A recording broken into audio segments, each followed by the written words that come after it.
We are back on question number 9 in this question paper. Let's go through it together, and then the simplified diagram below represents an AC generator with a coil rotating clockwise X and Y are the 2 points in the external circuit. You can see from this one, this is an AC generator. I hope you can see that. And now, what is the direction of current in the external circuit? Right, X to Y or Y to X. Remember, in an AC, in a generator, the current follows. So therefore, if you look at this one now, the electric field, a magnetic field moves from north to south in this case. Therefore, if the rotation is clockwise, even the current will just follow that clockwise direction. Therefore, the current will flow, and then your answer will be from Y to X. That's so easy as that. The generator follow, motor oppose. As simple as that, as long as the north is on the left hand side. State the energy conversion that takes place in the generator. We know in a generator, then we are turning mechanical to electrical. The output is electrical, mechanical to electrical. Fine. 9.3. On this one, they tell us is a present statement. The maximum voltage by the generator is 125. Define the term root mean square. Root mean square, remember, will be now root mean square voltage. It will be your AC voltage. AC voltage that dissipates, or which dissipates the same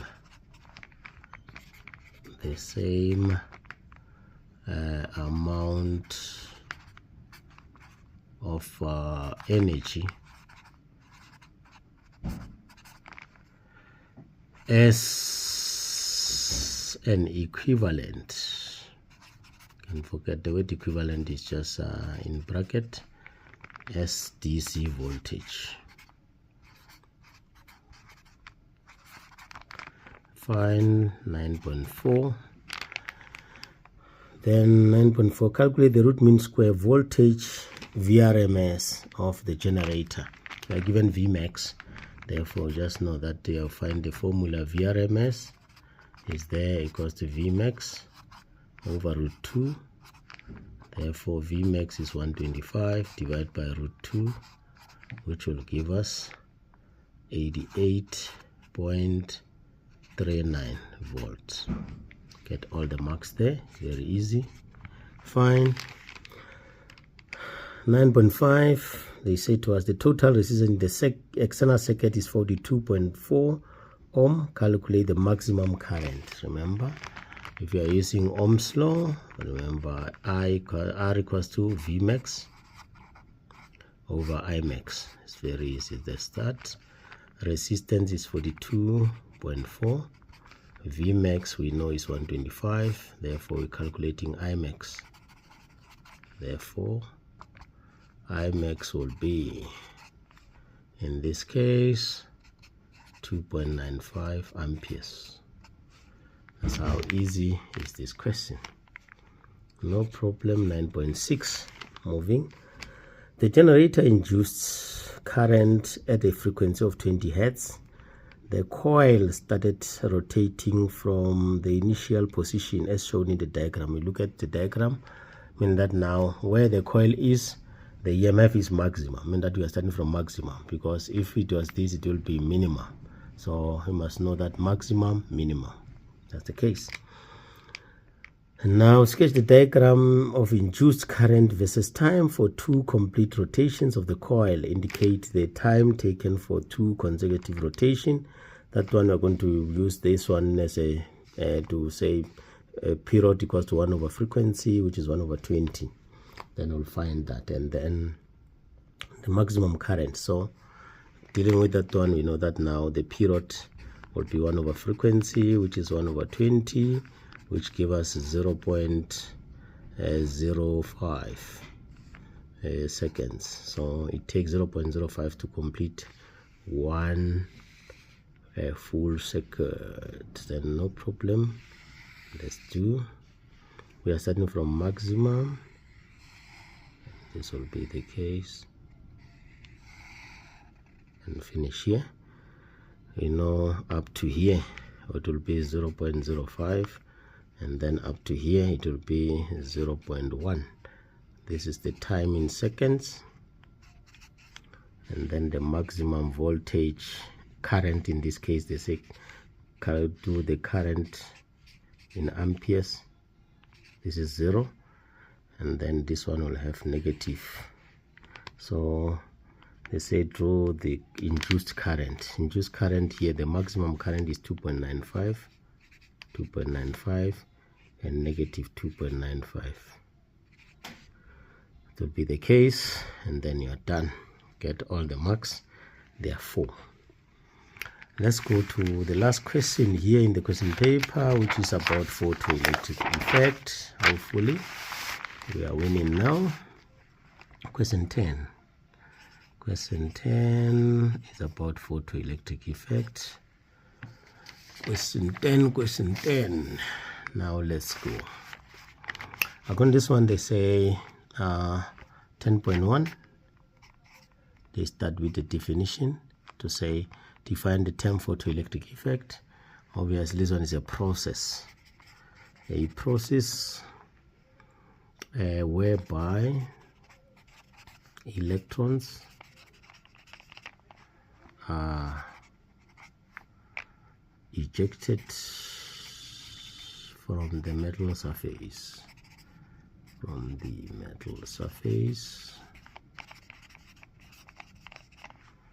When irradiated, when light of suitable frequency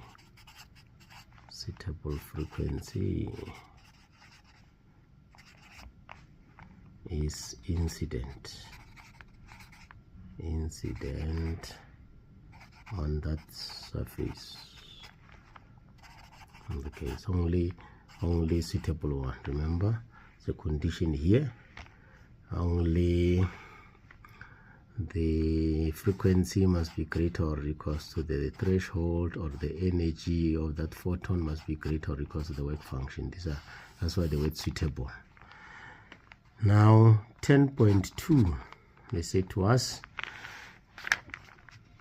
light of wavelength 4.7 by 10 to exponent minus 7 is shown onto the surface of a piece of calcium metal. If the threshold frequency of the calcium is 4.37 by 10 to exponent 14, calculate the maximum speed of an electron ejected from the metal surface. It's a very easy question, but it's long. Firstly, write the formula. E equals to WO plus EK max. Fine. From here, now is a question of substitution. 6.63 by 10 to exponent minus 34, because I know the frequency, I know the wavelength. I'm not given the frequency. By 10 to exponent 8 divide by the wavelength, which is 4.7 by 10 to exponent minus 7 equals to 6.63 by 10 to exponent minus 34 multiplied by the threshold frequency of 4.37 by 10 to exponent 14.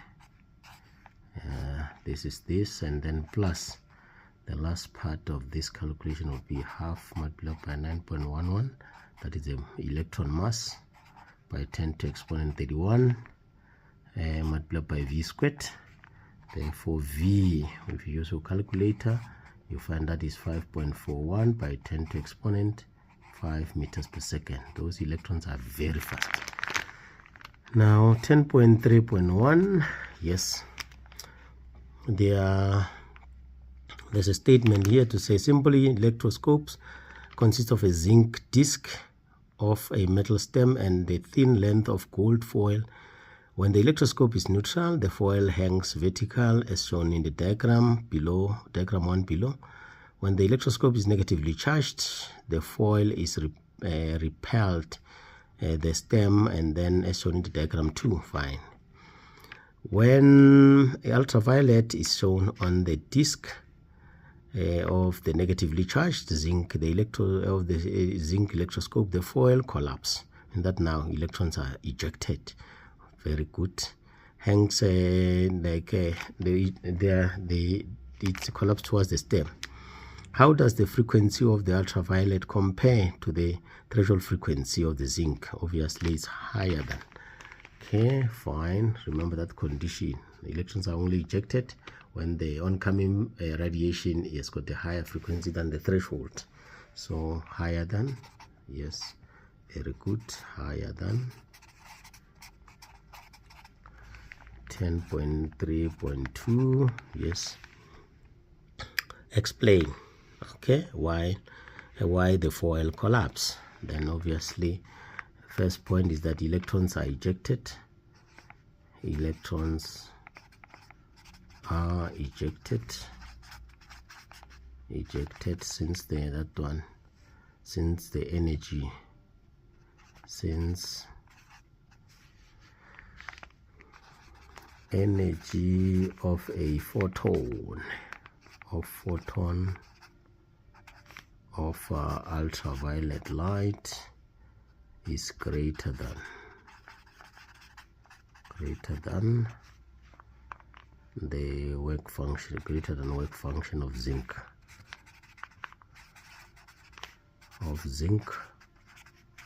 Fine. The next point will be electroscope will lose electrons now. Electrons are lost. Electrons are lost from electroscope.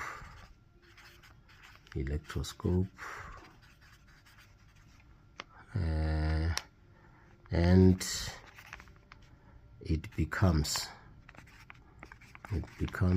now less negative, hence the collapse. And then therefore, hence now the repulsion force in the foil decreases. The repulsion force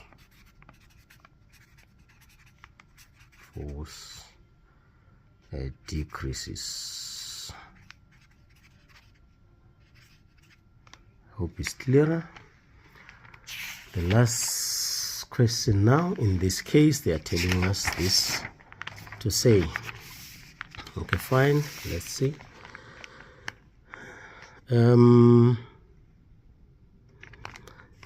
Green light is now shown on another negatively charged zinc electroscope.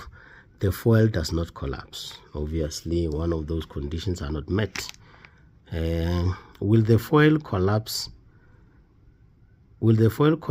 if the intensity of the green light is increased? No, because intensity has nothing to do with frequency. Whether yes or no and give reason. That one is easy to say. Now the answer will be no. That is 10.3.3. The answer is no. Why? Increase in intensity. Increase in intensity just affects the number of ejected photon and the frequency, but not frequency. Increasing intensity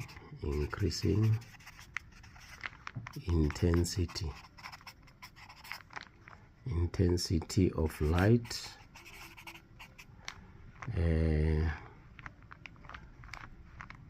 increases the number of photons of light.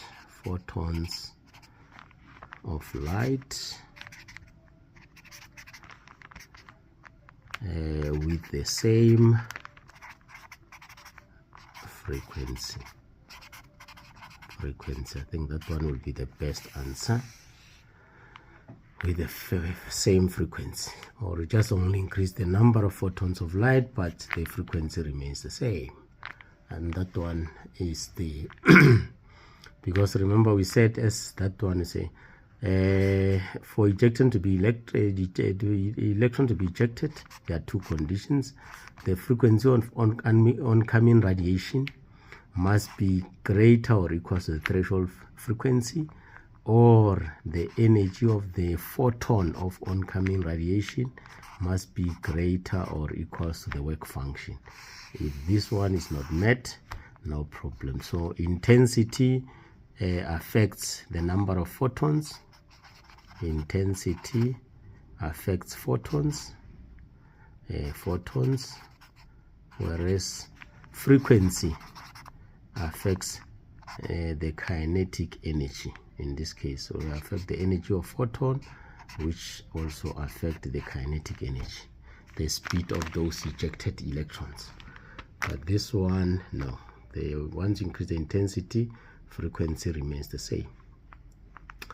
But it just is the red light with more power. So still the frequency remains the same. I think that's the end of the last question in this question paper, and I hope you have learned a lot, and you can go through the whole parts of these clips and then to repeat them several times so that you can get more knowledge. So knowledge is power in the section of physical sciences. So good luck. Thanks a lot. Until we meet. Thanks. Bye.